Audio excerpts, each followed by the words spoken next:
दोस्तों, कभी कभी सच हॉरर फिल्मों से भी ज्यादा डरावना होता है। यकीन नहीं होता तो ये वीडियो देखकर हो जाएगा। कोलकाता के पॉश इलाके में एक पुरानी कोठी जो बाहर से शांत है लेकिन अंदर छिपे हैं ऐसे रहस्य जो रोंगटे खड़े कर दें। दोस्तों, आज हम बात करेंगे 3 रॉबिन्सन स्ट्रीट की, जिसे कोलकाता का कंकाल घर हाउस ऑफ हॉरर कहा जाता है। एक ऐसी कोठी जो डरावने रहस्यों से भरी थी, एक ऐसी कोठी जिसमें रहने वाले लोग रिच एंड वेल क्वालिफाइड तो थे लेकिन बहुत ज्यादा अजीब और मिस्टीरियस भी थे। तो आखिर कौन थे वो लोग और क्या थे इस कोठी के रहस्य जिसने पूरे देश को दहला दिया था? जानने के लिए वीडियो को एंड तक जरूर देखिए, लाइक एंड सब्सक्राइब करना ना भूलिए। तो दोस्तों नमस्कार, मैं मन्नू आपका स्वागत करता हूँ क्रेजी मन्नू में। कोलकाता, जिसे सिटी ऑफ जॉय के नाम से भी जाना जाता है, कोलकाता का पॉश इलाका रॉबिन्सन स्ट्रीट 10 जून 2015 को रात के करीब 10 बजे पड़ोसियों की नजर 3 नंबर की उस पुरानी लाल कोठी की तरफ जाती है और वो परेशान हो जाते हैं क्योंकि उस कोठी के एक हिस्से से आग का धुआं निकल रहा था। आग की तेज लपटें खिड़कियों से बाहर निकल रही थीं। डर के मारे लोगों ने पुलिस को बुलाया। पॉश एरिया था इसलिए जल्दी पुलिस और फायर ब्रिगेड आ जाती है। तुरंत आग पर काबू पा लिया जाता है। आग बुझाने के बाद पुलिस कोठी के अंदर दाखिल होती है, लेकिन अंदर का मंजर किसी हॉरर फिल्म से कम नहीं था। वो कोठी बहुत अजीब और रहस्यमय लग रही थी। अंदर जाकर पता चलता है कि जिस हिस्से में आग लगी थी वो एक बाथरूम था। जब बाथरूम को खोला जाता है तो उसमें मिलती है एक जली हुई लाश, और ये लाश होती है अरविंदो डे की। 77 साल के अरविंदो एक रिटायर्ड बिजनेसमैन थे। सवाल पैदा होता है कि ये आग लगी कैसे? तो पास में ही एक सुसाइड नोट मिल जाता है जिसमें लिखा था, मैं अपनी मर्जी से दुनिया छोड़ रहा हूं, कोई दोषी नहीं है, अलविदा पार्थो। तो इससे ये साफ था कि अरविंदो ने खुद को आग लगाकर सुसाइड किया है। लेकिन ये पार्थो कौन है? सुसाइड नोट पढ़कर पुलिस को लगा कि ये साधारण आत्महत्या का केस है। लेकिन असली खौफ तब शुरू हुआ जब पुलिस ने उस घर का दूसरा कमरा खोला, और वहां जो मिला वो देखकर पुलिस का भी माथा घूम गया, रोंगटे खड़े हो गए। एक अजीब सा कमरे में था एक बेड, और उस बेड पर था पूरी तरह कपड़े पहने एक नर कंकाल। बेड पर ही उस कंकाल के पास कुछ बिस्किट और चिप्स की प्लेट रखी हुई थी, मानो उस कंकाल के खाने के लिए हो। बेड के पास ही मिलते हैं 2 बैग, और उन बैग में होते हैं 2 कुत्तों की लाशें जो अब कंकाल बन चुकी थी। और उसी कमरे में बैठा था एक शख्स जो शांति से चाय पी रहा था, और ये था पार्थो डे, 44 साल का एक सॉफ्टवेयर इंजीनियर। पुलिस ने जब उससे पूछा कि ये कंकाल किसका है तो पार्थो ने बिना घबराए जवाब दिया, ये मेरी बहन देवजानी है, वो हर रात मेरे साथ खाना खाती है। सुनकर पुलिस के रोंगटे खड़े हो जाते हैं। मतलब पार्थो 6 महीने से अपनी मरी हुई बहन की डेड बॉडी, जो अब कंकाल बन चुकी है, उसके साथ रह रहा था। लेकिन क्यों? तो दोस्तों पहले इस मिस्टीरियस कोठी की बात करते हैं। 3 रॉबिन्सन स्ट्रीट की ये कोठी कोई नॉर्मल घर नहीं था। 23 कट्ठा यानी कि 16,500 स्क्वायर फीट की जमीन पर बनी ये 4 मंजिला बिल्डिंग 80 साल पुरानी थी। इसे पार्थो के दादाजी गदाधर डे ने खरीदा था। बाहर से भव्य लेकिन अंदर से टूटा फूटा, टूटी खिड़कियां, जंगली झाड़ियां और धूल से भरे कमरे। इस घर में रहते थे अरविंदो डे, उनकी पत्नी आरती डे, बेटा पार्थो और बेटी देवजानी। लेकिन 2005 में आरती की कैंसर से मौत के बाद ये परिवार टूटने लगा। देवजानी 48 साल की एक म्यूजिक टीचर थी, लेकिन मां की मौत के बाद उन्होंने अपनी नौकरी छोड़ दी। पार्थो, जो अमेरिका की एक आईटी कंपनी में सॉफ्टवेयर इंजीनियर था, उसने भी नौकरी छोड़ दी। अरविंदो रिटायरमेंट के बाद अकेले पड़ गए। परिवार ने पड़ोसियों से दूरी बना ली। पार्थो के चाचा अरुण डे, जो उसी प्रीमाइसेस में रहते थे, उनसे भी उनके रिश्ते अच्छे नहीं थे।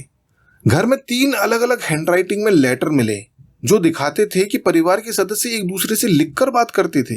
लेकिन घर के अंदर चल क्या रहा था? तो दोस्तों पार्थो की डायरी में एक जगह लिखा था, 3 रॉबिन्सन स्ट्रीट एक बगीचा था जो अब नरक बन चुका है।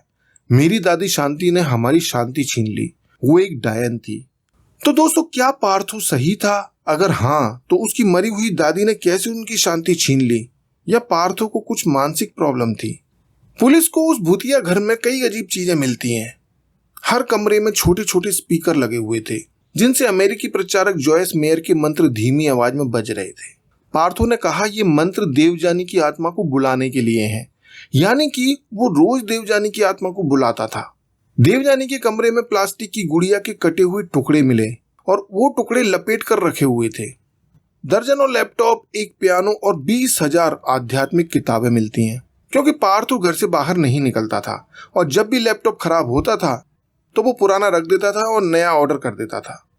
लेकिन इन सब में सबसे डरावनी थी पार्थो की डायरी। उसमें लिखा था कि उनकी मां आरती डे देवजानी से जलती थी और पार्थो को नपुंसक मानती थी। एक नोट में पार्थो ने दावा किया कि मां ने एक नौकरानी को उनके कमरे में भेजा ताकि उनकी पौरुषता की जांच हो।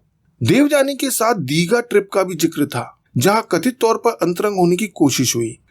लेकिन मनोचिकित्सक सब्यसाची मित्रा ने कहा यह पार्थो के मिसकंसेप्शंस थे, इन्हें सच नहीं माना जा सकता।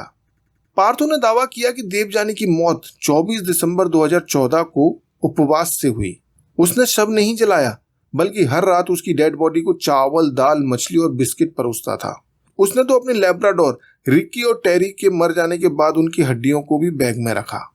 क्या पार्थो का दिमाग सचमुच खराब हो चुका था, या ये उसकी बहन से बिछड़ने का दर्द था? कोलकाता पुलिस ने इस रहस्य को सुलझाने की हर कोशिश की। आइए देखते हैं कैसे सुरागों ने इस गुत्थी को खोला। जब पोस्टमार्टम हुआ तो SSKM हॉस्पिटल की रिपोर्ट में कंफर्म हुआ कि देवजानी की हड्डियों पर कोई चोट या केमिकल नहीं था। मौत का कारण उपवास माना गया, यानी इसे नेचुरल मौत माना गया। अरबिंदो ने सुसाइड नोट में लिखा था, मैं अपनी मर्जी से दुनिया छोड़ रहा हूँ, कोई दोषी नहीं है, और हैंडराइटिंग भी अरबिंदो की ही पाई गई। पार्थो के बयान में उसने कहा था कि देवजानी की मौत के बाद उसका कंकाल नहीं छोड़ सका। कुत्तों के बारे में भी उसने बताया कि देवजानी की मौत के बाद कुत्तों ने खाना खाना छोड़ दिया था, इसीलिए वो मर गए। पार्थो ने मां और दादी पर गंभीर आरोप लगाए, लेकिन पुलिस ने इन्हें इसकी मानसिक स्थिति का हिस्सा माना।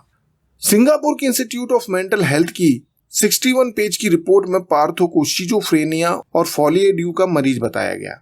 उसे निगरानी में रखने की सलाह दी गई। इन्हीं सब चीजों को देखते हुए पुलिस ने पार्थो पर हत्या का कोई आरोप नहीं लगाया, क्योंकि सबूत नहीं थे। उसे 11 जून 2015 को पावलो मेंटल हॉस्पिटल भेजा गया, जहां पूछताछ मिशनरीज ऑफ चैरिटी की ननों की मौजूदगी में हुई, क्योंकि पार्थो केवल उन ननों की मौजूदगी में ही बात करना चाहता था। 2016 में वो मिशनरीज ऑफ चैरिटी के बॉयज टाउन में रहा। वहां पार्थो ने इंग्लिश पढ़ाना शुरू किया, कविताएं लिखी और टर्निंग पॉइंट नाम के NGO में वॉलंटियर का काम किया। उनकी काउंसलर इशिता सान्याल ने बताया कि पार्थो रॉबिन्सन स्ट्रीट को अपनी समस्याओं का केंद्र मानते थे। वो एक ड्रीम हाउस में रहना चाहते थे। फरवरी 2016 में पार्थो वाटगंज के 11th फ्लोर के फ्लैट में शिफ्ट हुए, लेकिन 21 फरवरी 2017 को उनकी जली हुई लाश बाथरूम में मिली। पास में पेट्रोल की बोतल और माचिस भी थी।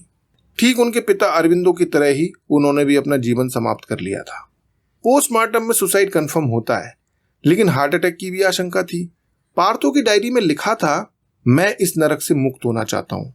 उनके चाचा अरुण डे ने 24 फरवरी 2017 को अंतिम संस्कार किया। सवाल पैदा होता है कि उस भूतिया कोठी का क्या हुआ? तो दोस्तों, 3 रॉबिन्सन स्ट्रीट की कोठी 2017 में 20 करोड़ रुपए में बिक गई। गदाधर डे द्वारा बनाया गया 1959 का ट्रस्ट, जिसमें उनकी पत्नी शांति ट्रस्टी थी, वो संपत्ति का आधार था। 2 मई 2017 को ये 3 कंपनियों को बेची गई, लेकिन आज भी वो कोठी खामोश खड़ी है। 2024 में बंगाली डायरेक्टर कमलेश्वर मुखर्जी ने होईचोई पर एक वेब सीरीज रिलीज की, जिसका नाम था Robinson street horror story, myth और रियलिटी, जिसमें पार्थो की मानसिक स्थिति और बचपन के आघात को दिखाया गया है। दोस्तों, 3 रॉबिन्सन स्ट्रीट आज भी कोलकाता की सबसे डरावनी कहानी है। सवाल ये है कि क्या पार्थो कातिल था या बस एक टूटा हुआ इंसान जो अपने परिवार को खोने का दर्द नहीं सह सका? तो दोस्तों, आप इस बारे में क्या सोचते हैं? अपनी राय कमेंट बॉक्स में जरूर लिखिए।